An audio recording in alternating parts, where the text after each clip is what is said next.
I'm David Knoff. I'll be heading to Davis Station as a station leader, 2019-20. Send them to Antarctica for what's supposed to be a year, and then halfway through say, hey, by the way, there's a global pandemic, there's no ships, there's no planes, you're going to be there a lot longer. We left Australia back in October 2019, well before the pandemic was a thing, and we've watched it all unfold from the safety of Antarctica. Quitting is not an option. So for all of us down there was no click your heels and come home. There's no magic solution to any of these problems. Our only option was to keep going to the end and get home safely. The scale of Antarctica, you have to see it to believe it. You'll never understand it looking at it on a TV screen or reading it about it in a book.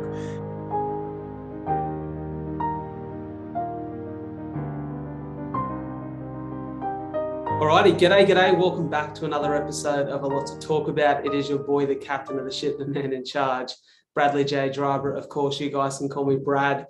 And you may be seeing or hearing that we are virtual today. So one of my favorite places in the world, my old home of Melbourne, is where our guest is located. And it's really exciting to get across the screen from him. He's got an incredible story, so I'm going to give him the intro he deserves. He's the author of a book called 537 Days of Winter. I'm going to get into exactly what that means. He's a researcher. He's an adventurer. He's a former member of the Australian Army, and his story is quite unique, to say the least. He was stranded, isolated for far longer than expected in the continent of Antarctica, down there with the penguins in the cold. And let me tell you, I don't think I could last in the winter for that long. And we're going to get into today exactly how he survived, the mentality it takes, the resilience built, and all of the attributes required to go and serve a sentence in winter, exactly like that. So from your home, your car, or wherever you are, give a very warm welcome to the one, the only, Mr. David Knoff. All right, thanks for that. That's probably the best intro I've ever received. So pleasure to be here, and thanks for having me.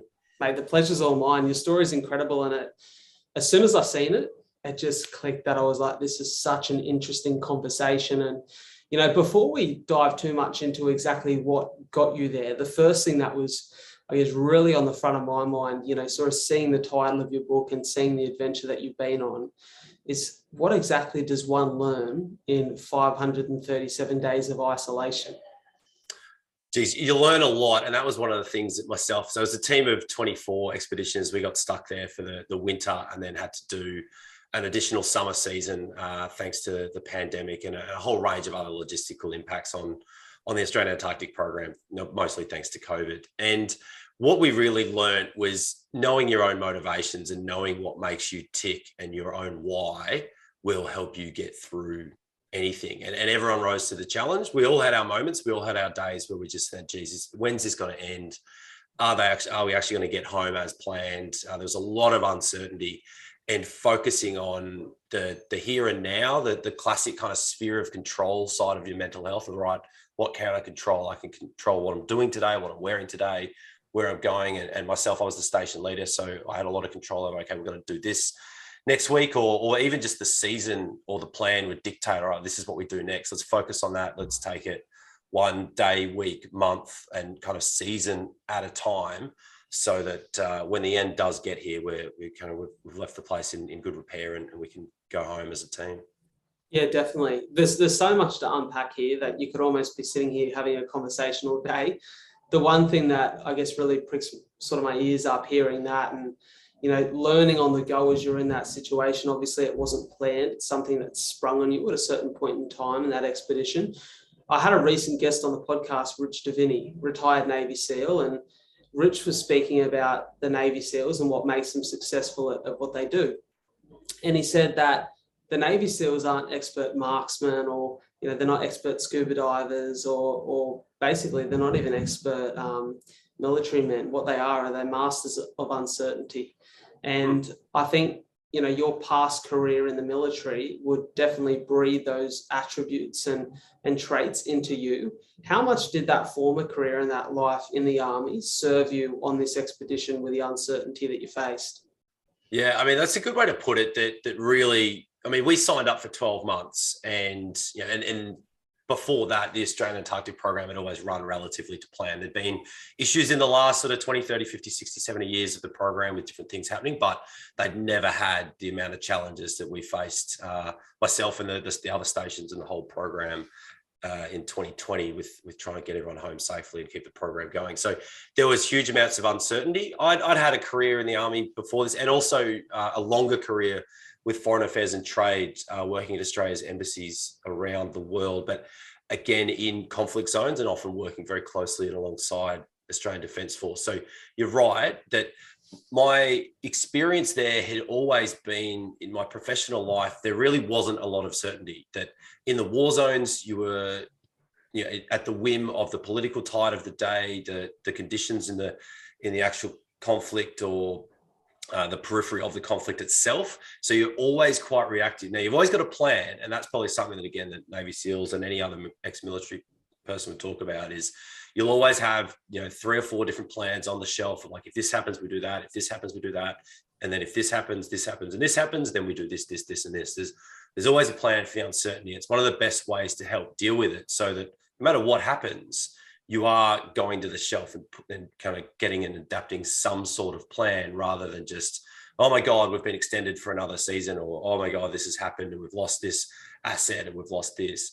You go, oh, that's all right, we've planned for that. And in this situation, we do X, Y, and Z. And that's something that I found helped me get through. The other one that I found surprising was, as much as running a station was similar operationally to the way we worked in war zones or at embassies, in terms of helicopters and planning cycles and decision briefs and all this sort of back and forth stuff that you do to keep the operations running. It was my experiences running social clubs and having a really broad depth of experience in all walks of life, from sporting clubs, social clubs, different employers, military, foreign affairs, broader government, political side of things, even back to kind of school, to try and manage the community and the team at different times, and adapting your leadership style, and for everyone else adapting their own personal styles to the situation became one of the more important elements, rather than just saying, oh, here's the way we do this. Over nearly a year and a half of life on an Antarctic station, just certainly had to change how you did things and adapt and learn from each other and learn as we go to kind of keep going. I can imagine that in a leadership position like you were in, it'd require an incredible amount of empathy, because whilst everyone signed up for 12 months, I can imagine there's people with husbands or wives at home, with children, with loved ones, with, maybe even situations completely out of their control with sick, loved ones back home and that sort of thing. And to be away for that extended period of time would really dwell on a lot of people, I can imagine. And I only put myself in those shoes, mate. I struggle to get through 3 months of winter here. I'm a summer boy. Like, all those things start to weigh on you. And when you're wearing thin, the worst of us comes out sometimes, but also with great leadership, the best can come out in us. Did you see shifts and stages throughout the course of that extended period where people went through those dips and found that little bit of what they need to find to power on and be that great member of a team or that great leader? Absolutely. And look, we all had our moments. The team did an incredible job to get through the end in a situation that none of us signed up for. And that was probably testament to everyone's own abilities, and credit to the team they recruited and we built as a group along the way.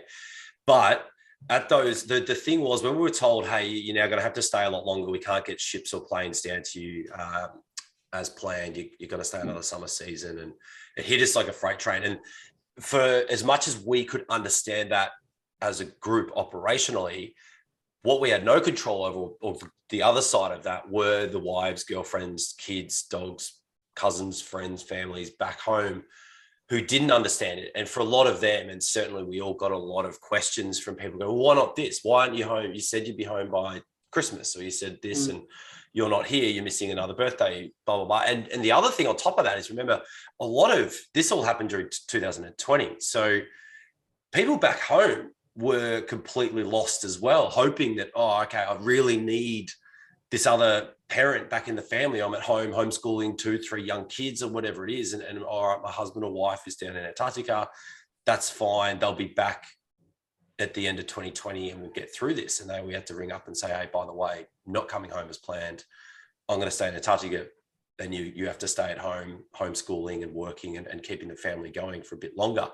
That was the part that was really outside of our control in terms of the leadership of the Antarctic program. And it was a really difficult side of things where you're right, having that empathy to understand how tough everyone's individual journey was, so that as a team, we could start to understand and unpack, okay, the reason that, say, Brad's having a hard time today is because of all this other stuff back home. So yes, that's manifesting itself, or he's displaying that, he's kind of speaking out about all these other issues, but it's actually over all these other aspects in his life that he may or may not even want to talk about or discuss. And that for me as a leader became really challenging to know, and second guessing myself on when to pull different levers or when to push something, when to actually try and manage underperformance or how to do it. And it got really mixed results. The longer we went, the harder it became to deal with anything. And that's across the board, from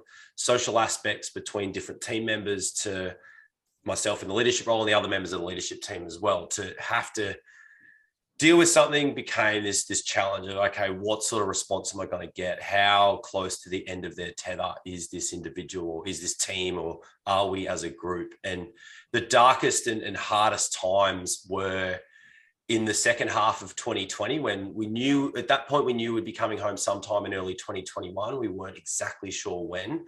And the light at the end of the tunnel was quite a long way away. We were supposed to have been back home. And at that point, we had some really difficult Antarctic style jobs to do on station to keep the place running. So we're out in the freezing cold, doing manual labor to just move snow and keep things going. And, people would snap it, and myself included. I certainly snapped at different times. You have to deal with that after the fact and kind of make amends and get reset relationships and move forward. Is there something that you were able to, I guess, pinpoint in the characteristics and traits and personalities of those within your team that allowed some people to handle this better than others? That it just makes me think of, you're just talking about there the manual labor and those hard jobs and, and the extreme climate that you're within. And it definitely brings out the most challenge and the most fight within us to get through that. I think back to reading Viktor Frankl's book, Man's Search for Meaning. And, the whole, I guess, idea behind that book is, and true story for those of you who haven't read it, it's, the people who had the bigger whys, like you said, or the people who had a bigger understanding of what their purpose is and who they are as a human, got through those tougher times and those struggles more so than those that were, allowed themselves to become victims of their circumstances, which is really easy to say from the outside, sitting in, in my puffer vest and my hoodie in a warm studio. But I can imagine that you probably spotted differences in the way that people were able to handle this. Oh, 100%. And that was one of those things that you go, I remember at times thinking like, geez, what a human experiment this is, to take a group of essentially strangers. We all met in Hobart back in August, September 2019, just before we sailed down. A group of strangers, send them to Antarctica for what's supposed to be a year, and then halfway through say, hey, by the way, there's a global pandemic, there's no ships, there's no planes, you're going to be there a lot longer. And hey, you might have signed up for 12 months, and we all had our different reasons why you signed up. But at that point, you had to find a reason and understand your own sort of why and how you're going to get through to the end. And I certainly found those in the team that had a true sense of adventure in the historic sense of, in every element of their life, they sought adventure, and that kind of that quest to always go a little bit further and always find the why and understand things rather than just, oh, here's how we do that. They'd always want to know why. They'd always want to kind of almost perfectionist, but at times, they'll just see it through. And even for myself as the leader, I found something that when I made this conscious decision and I was aware of this fact, I sort of, it helped me to then just be like, great, what an opportunity. It turned every failure and every challenge into a lesson and a thing. A was learn from your mistakes, and always, if you learned something, you didn't fail. But that in the history of Antarctic exploration, and then in the modern era, it's not really exploration, but sort of Antarctic operations, no one had to deal with watching a pandemic unfold from afar. And no one in the modern age of the Australian Antarctic program had to lead a team for that period of time in those circumstances. And then for other members of the team, even to be part of that experience, if you can make that decision and say, hey, what a unique thing to be part of. We're now, there'll never be another year like this in our lifetime. It's very unlikely. And to say, hey, well, I just got to join a club of Antarctic expeditioners, of which there are only a few people get to go down there every year, and even fewer get the opportunities and the challenges we had. And once you if you accepted that, I found you then rose, you could just easily be like, well, everything, no matter how hard this gets, this is an opportunity and this is incredible. Whereas at the other end of that spectrum, and elements of of everyone's motivation was a pie chart, and there's different categories and different degrees of it. But if your pie chart was a little bit too much in terms of, well, this is a nice stable job and I'll be home in 12 months. It's a steady government paycheck and I get to escape the world a bit and it'll be fun to see penguins occasionally.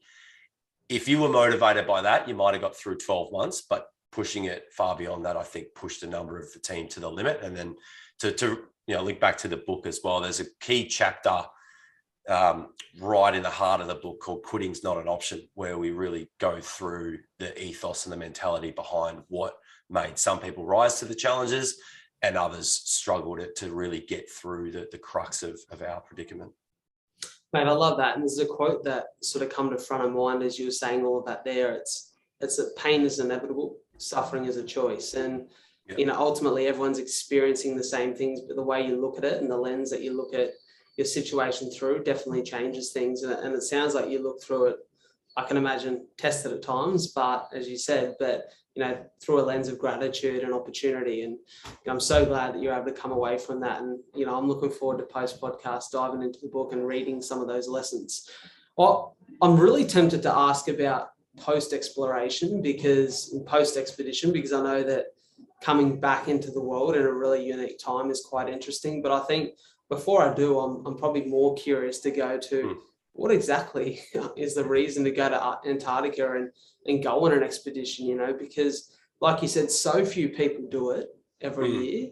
And I think it's really rare for anyone to ever meet or speak to someone who has gone on that adventure. So I'd love to tap into, I guess, maybe your personal reason, but then, the operation and the mission. Well, the whole point of it's science. It's such a unique place. And I always get reminded, every time I do talks and I'm into corporates and schools and whatnot, and every time they do the welcome to country at the start, it always reminds me, and I often segue it to say, it's great to acknowledge the first peoples of Australia and other nations that we're in. And then, been there for thousands and thousands of years and millennia and tracing back the history of humanity from Mesopotamia into Africa and all these different things.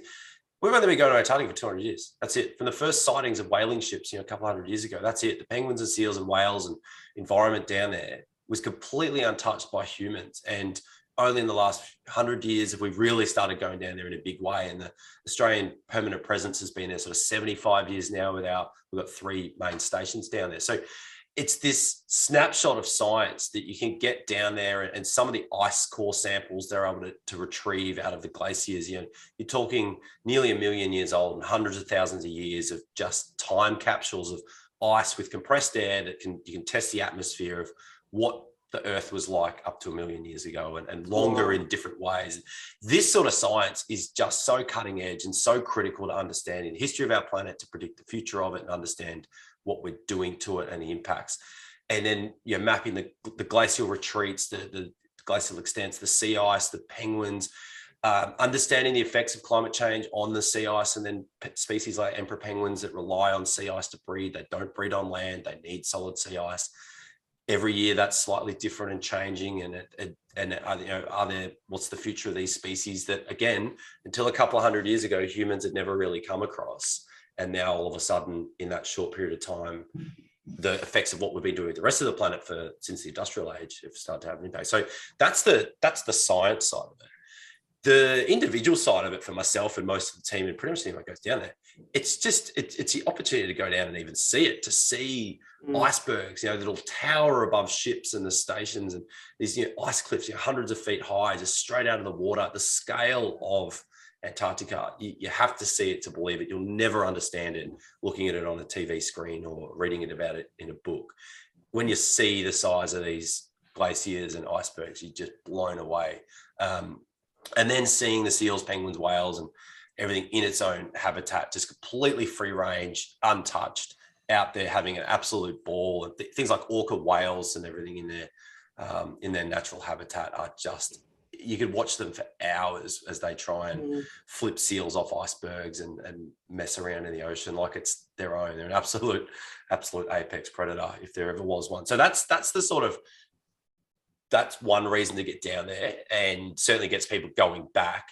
The operational elements of it are also fascinating, and that's why I was drawn to the role of station leader. That, yeah, you're running a station, which is a bit like a small town. You've got aviation, you've got maritime operations, so small boats, and then a deep sea port when the ship comes in for resupply. You've also got a bunch of trades teams to keep the station running, for plumbers to sparkies to builders, meteorological teams, all the scientists, like laboratory scientists, field scientists, all singing, all dancing, all sorts of different stuff. But there's only, at Davis Station where I was, there's only 100 expeditioners. If you were running the same operation back in Australia, you'd probably have 2 or 3 times as many people. So you do get this unique operational element of having to make do with what you've got and get it done. And I think in a lot of ways, it can be a lot more efficient because you only have the resources you've got and the people qualified to do the things, and then they'll get it done, rather than if you had twice as many people, it may be a bit slower, but you'd have more redundancy. So our biggest problem is that if,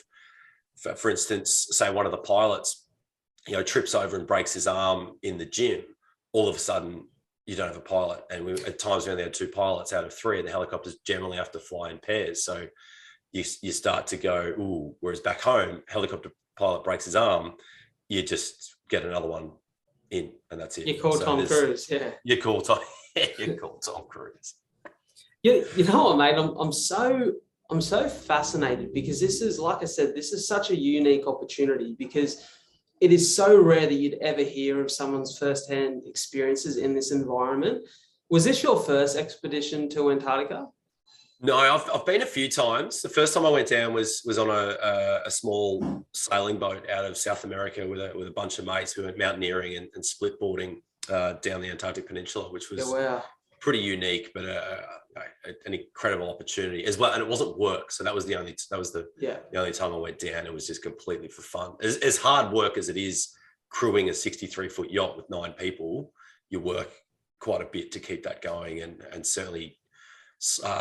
We're hauling bags as well. When you're up, you're kind of hiking across the glaciers, which sounds magnificent, but when you've got a kind of 20-kilo dead weight attached to your harness, trawling sort of 20 or 30 feet behind you, just pulling you backwards every step of the way to sort of spread the weight out so you don't have a giant backpack, like that gets pretty old pretty quick. So it's always, even when you're having fun down there, it's type 2 fun. And then I flew down to Australia's Casey station as part of the selection process to become a station leader of the Australian program, just to get a sense of the station and saw that. And then the third time I went down was to Davis as the station leader for what became the kind of longest expedition in modern history. And then since then I got home, I actually even went back again as a voyage leader on a cargo resupply mission this summer just passed. So it's addictive.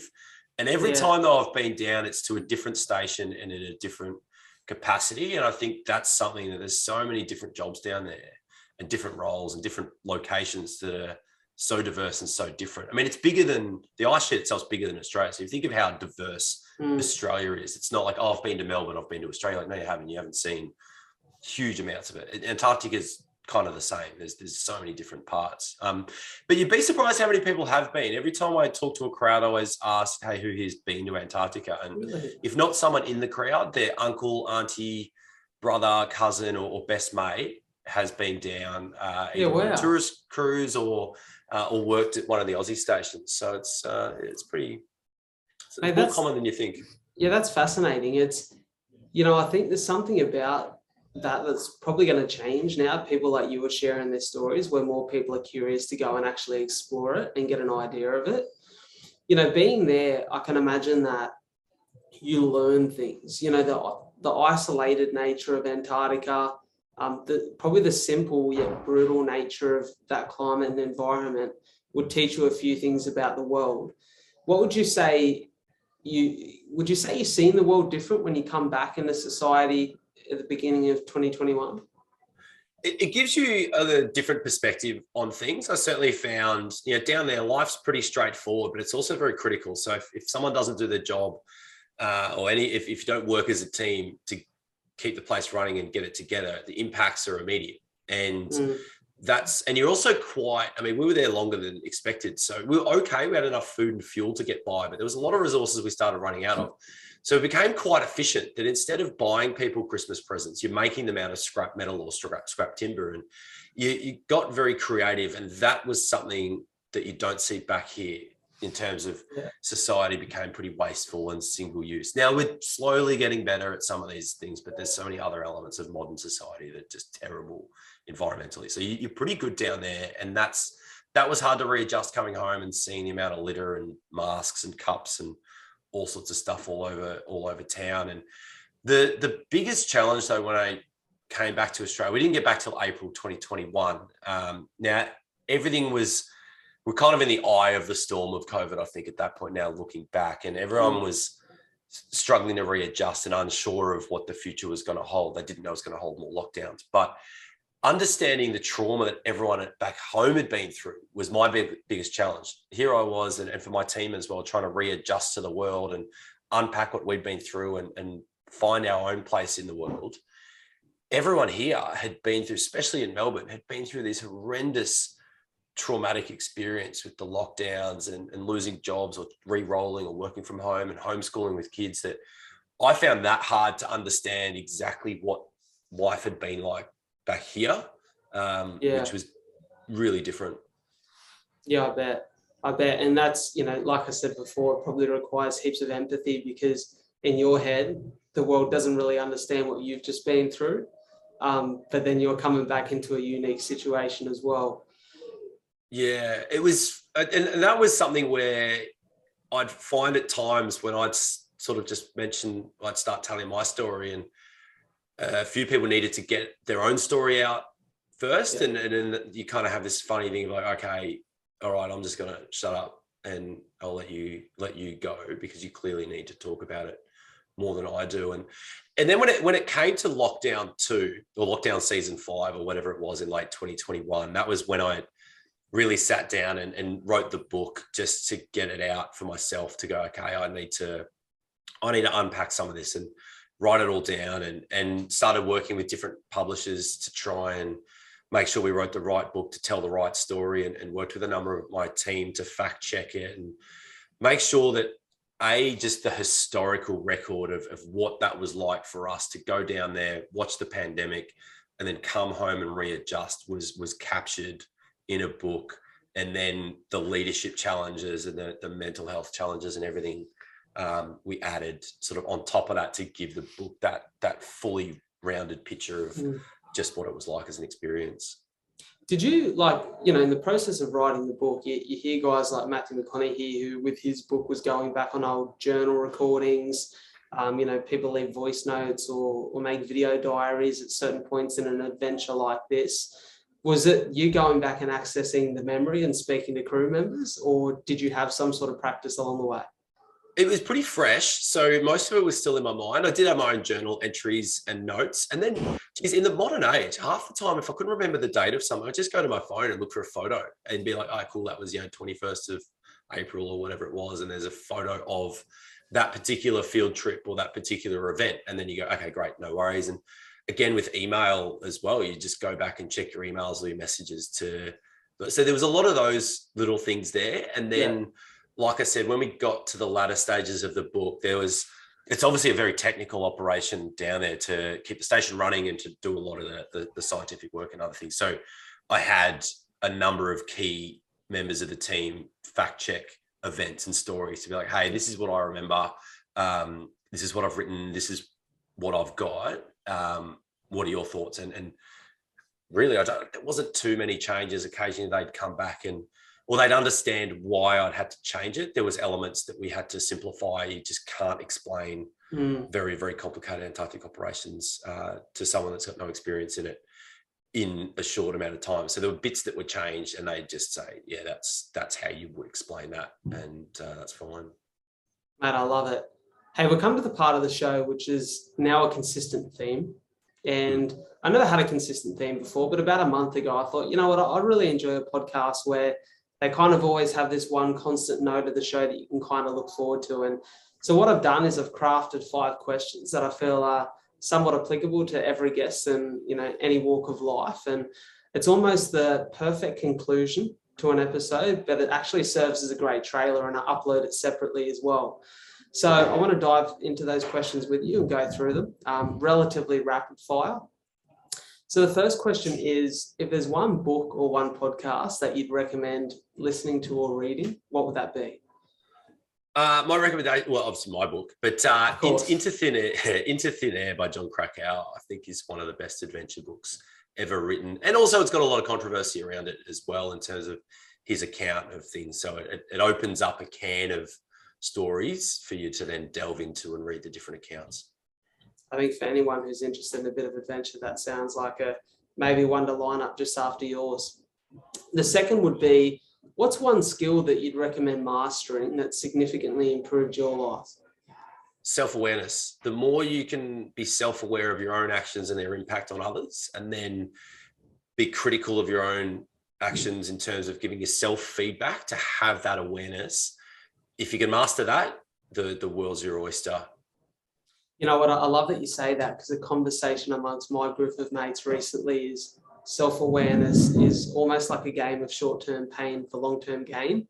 The more self-aware you become, the more you realize you have to work on, and the more in your life that is almost red flag that you have to work through, but long-term it serves you so well. And yeah, like you said, it's an incredible skill to learn and develop. For sure. The third is, what's one challenge, and same thing, I may even know the answer to this already, but what's one challenge you've faced that's required the most resilience to overcome?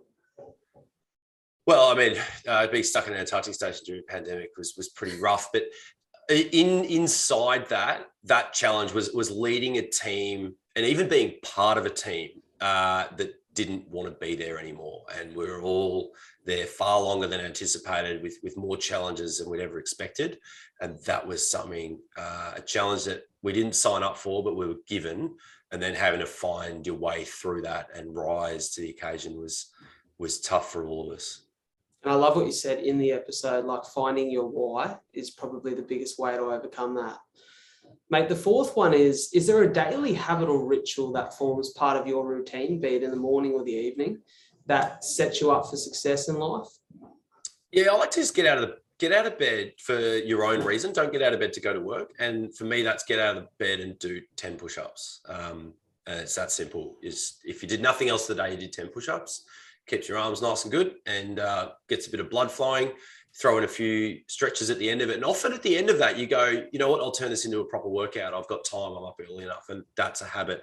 I started when I was probably 15 or 16, when I knew I wanted to join the Defence Force. So started working on meeting the push-up requirements and just sort of kept going from there. All right, and the last question number 5, my favorite question of this rapid fire segment. I think it's the most significant, and it's almost like a beautiful way to leave the audience. And it's, if you could share one message with the world and encourage them to act on it, what would that message be? Understand your why. And that's in every element of life. And you'll have different reasons for doing different things. But if you know why you're doing it, and really at the heart of why you're doing it, not to pay the bills, like why are you doing it? Why do you need to pay the bills? What's your actual why? The more you understand that, you'll just be able to do anything. And yeah, it got me through the extended Antarctic expedition once I knew that, okay, I wanted a leadership challenge, and that was it. Once I knew that and took that by the reins and said, this is a challenge beyond what you wanted, and that's why you're here. So let's go. Let's lead this as well as you can to the end. Mate, I absolutely love that. And just on that quickly, do you feel like that why has changed post this experience? Is it something new, or is it much of the same? My why now, I love this question, is to tell people the story. That's why I say, I love going on podcasts. That's why I wrote the book, and it's why I love talking to schools and organizations and groups, because my why is to tell this story. There's so many unique elements to it that people can learn from and understand. And I think and more so that the things we got wrong as a group and as a leader, the mistakes that it wasn't perfect. It got really messy at times. It was tough on everyone, even down there, and friends and family back home, and the Antarctic program more broadly, trying to work out how to manage the stations and the season. So it's a true story, and that's what's brilliant about it. You were talking about before with some of these themes, that if it's perfect and polished, or a great strategy of, okay, here's your mental health strategy, and here's this, and this is what you do to make time for yourself and understand this. Like, what do you do when you don't have any time to take time for yourself? You do not get a day off. And one of the key chapters is, as I said, it's called Quitting is Not an Option. So for all of us down there was no click your heels and come home. There's no magic solution to any of these problems. Our only option was to keep going to the end and get home safely. And that's what's so unique about it. So my why now is simply telling that story in the hope that people can learn from it and take what we learned and apply it to their own lives or businesses or families or whatever. Mate, your story's outstanding. And I love that you've looked at this through such a positive lens. I love that you've come back and found all of these lessons and learnings in the failures, in the hardships, in the challenges. And like you said, that why now to share this story. And I believe that storytelling and conversation is so powerful. It has the ability to change and impact people's lives on a major scale. To know that you're out there in the world doing this, especially speaking to younger kids, the people that almost need to hear this before those challenges start to hit them. You're equipping them with the attributes that they'll need to get through life. And mate, I'm a big fan of your work. You're an absolute gentleman, and I really appreciate you coming on the podcast to share your story. No, cheers. Thanks for having me. A great podcast. I had a look at some of your back catalogue as well. So amazing stuff, and keep it up, and good luck for your marathon later in the year. And I'll catch you down in Melbourne. Mate, unreal. Can't wait to have a coffee. Mate, hopefully it's a little bit warmer than the Antarctic winter by then. Hopefully. Legend, take care. And actually, before I go, I will say to everyone listening right here or watching the show, all of David's social links, the link to his website so you can go and access his book, will be in the show notes and descriptions. So make sure you get over there, give it some bloody love, get behind the man, share it around. Remember, it's not a secret. Share it with your friends, tell the world. And we look forward to catching you at the next one. Take care. Awesome.